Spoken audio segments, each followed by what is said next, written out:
So it's guide time once again on the channel. We have the first proper guide for Marvel Future Revolution, a mobile game that's actually a lot more complicated than I first believed it would actually be. The video we'll be doing is one that I actually do quite often when a new game comes out, and it's all about the mistakes you do not want to make in the game, the traps you do not want to fall into. Being a mobile game, it is most certainly set up in a way that there's a lots of traps to fall into, there's a lots of mistakes to make, and when you make them you will then feel like you actually have to spend to make up for that. So if you watch this video, hopefully you won't have to do that.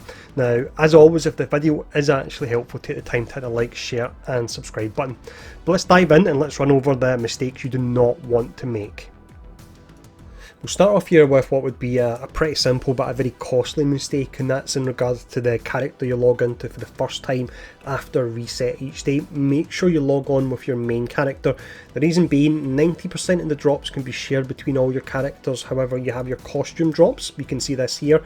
Once this drops on a particular character, it cannot be shared. So if you log on for the first time on your alt, in this instance in day number 14, you'll be getting a 4-star costume box for your alt character, meaning your main misses out. In day number 28, you would get a 5-star costume box. You do not want to get this going on the wrong character.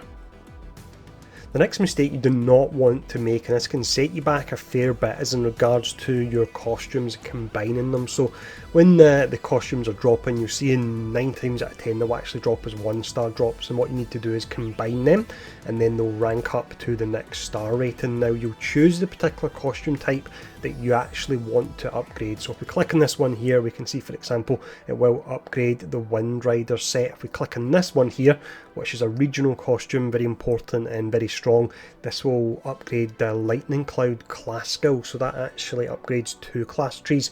So when it comes to upgrading your gear, don't just upgrade any piece for the sake of getting a higher star rating. Look at the set rating that you actually want to upgrade. Plan this out. I will be looking to do infographics that actually cover all the different sets, but plan out the set before you start upgrading them. Don't just upgrade the costumes for the sake of getting the star rating. The actual set bonus is exceptionally important as well. We're staying with the regional costumes then. For this next tip, you can see I'm actually hovering over a little padlock icon here. Now there's certain drops in the game that will have the padlock icon on them. At the moment I'm aware that it is your regional costumes and also certain Omega cards. Now that padlock icon will actually put it on and off, but it actually means an item can either not be mass dismantled and it cannot be mass combined. Now, until you have a better understanding of the game, I would recommend you do not remove the padlock on this at all. Very early on in the game, I removed the padlock on one of my pieces of regional gear and then I mass dismantled it by mistake, which was a huge mistake because regional gear is exceptionally hard to get. It's essentially the end game gear in the game, and unfortunately I trashed one of them early on. So yeah, make sure you do not turn this off again until you get a much better understanding of the game and what you're looking to do with your gear and your upgrades. Next up, I would say that you do not want to actually expand your inventory early game. Yes, I've done it at the moment. The reason being is I actually made this mistake on one of my characters. I'm quite OCD, and when I had one character at 150 for storage, I had to get the rest of them. Yes, I do admit that is completely OCD, but that's the way my brain actually works. But you start off with 100 inventory. I would say you don't actually want to upgrade this at all. You feel that you may have to because the game will throw a lot of badges at you, but any badges that are actually lower than 5 or 6 star you want to dismantle. But most importantly, on top of that as well, if you actually go to squad and then you go to storage, you actually have storage that can be shared between all your characters. And I've upgraded this again because it is pretty useful, but if you're a free to play player, you will be able to get by with your 100 slots on your main character and 100 slots that actually gives you for your squad storage as well. So do not early on in the game go upgrading your storage because it throws a lot at you, because with a little bit of management and using your squad storage, there simply won't be any need for it. Next up, we would have what I would say is most certainly a trap here. This falls in line with your inventory once again. So when you're actually exploring different regions, there are different collectibles that you can actually pick up. You can see I've got a collectible here. This is from Sakar. So the fact they're called collectibles would suggest to you that you actually hold on to them, but that's not the case at all. If you do that, you'll run out of inventory exceptionally quick.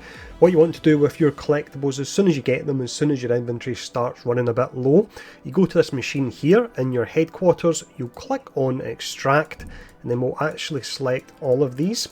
We can see we can then extract them, and from there they'll give you a currency that can be used, and every day you actually get different items you can potentially roll for using this currency. So yeah, do not hold on to your collectibles. They're not collectibles in the sense that you should be holding on to them at all. You pick them up once and then you'll simply extract them through this machine.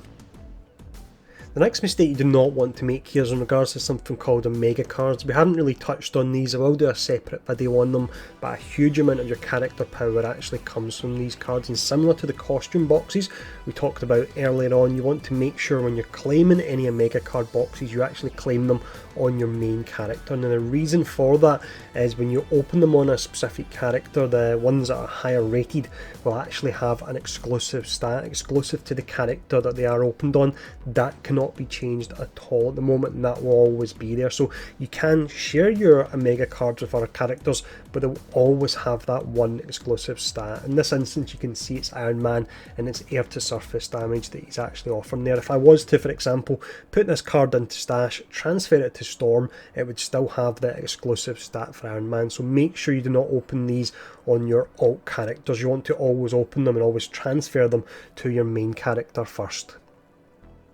Next up we have most certainly what I would say is a trap you do not want to fall into at all. With this, within the store, you have your 4-star Marvel Studios Avengers Endgame costumes. It's 4-star gear.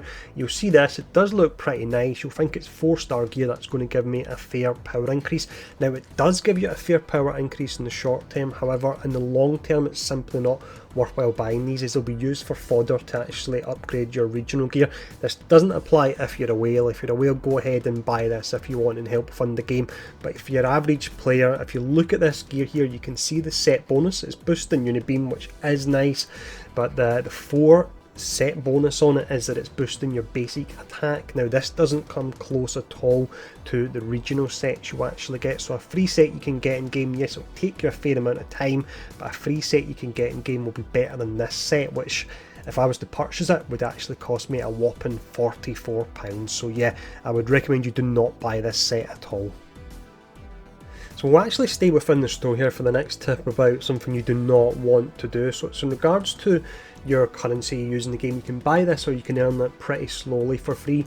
Most games like this you'll actually earn your currency, and then what you'll do is you go in and you'll actually use a system such as this where you can buy a set number of pools. In this instance it's 200 crystals for one, and also you can get 10 for 1800 crystals. You don't want to spend your crystals on this at all. Now I've actually bought the offers in question on all my characters, so they don't show anymore, but there will be offers available, or at least there should be offers available for 2000 crystals. And what they'll do is one of them will actually offer you a 4-star costume, which gives you a great start. So that's actually the same power level as the endgame costume that costs you £44. That's 2000 crystals it'll cost you, and you can also get 4-star Omega cards for 2000 crystals as well. Now if you were to go in and do your draws, it's completely random. In most instances you'll be looking at 3-star costumes. You won't get close to getting 4-star costumes for your 1800 crystals you would actually spend. So yeah, don't go in, don't do your draws. Even if you're feeling lucky, check the featured tab and look for your crystal deals that are here instead.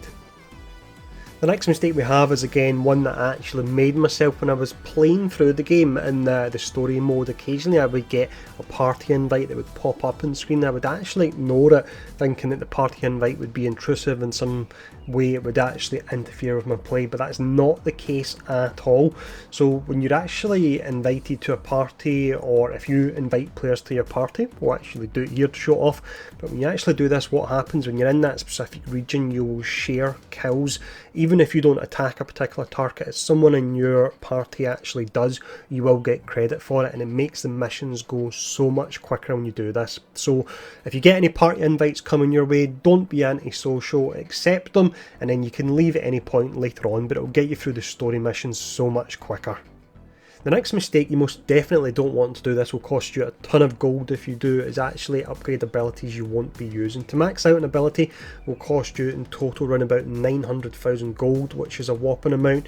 You have 8 different abilities with 4 variants of each of those abilities. You can only equip up to 5 abilities at a time. Yes, you'll be using some in PvE and some you'll be using in PvP, but look through all the abilities, look through all the different variants that are available before you actually invest in any of them, because if you invest in an ability type, you can put a fair amount of gold into it, and it may turn out later on down the line with the build you're running, you're not going to use it, and that's just gold that you've wasted. Finishing up then, we have 2 tips that are closely related together, and this is in regards to mainly underestimating the additional power you can get in your main character from levelling up other characters. So if we actually bring up the stats for Iron Man, he's my main character. His attack rating is around about 8,000, his hit points are 55,000.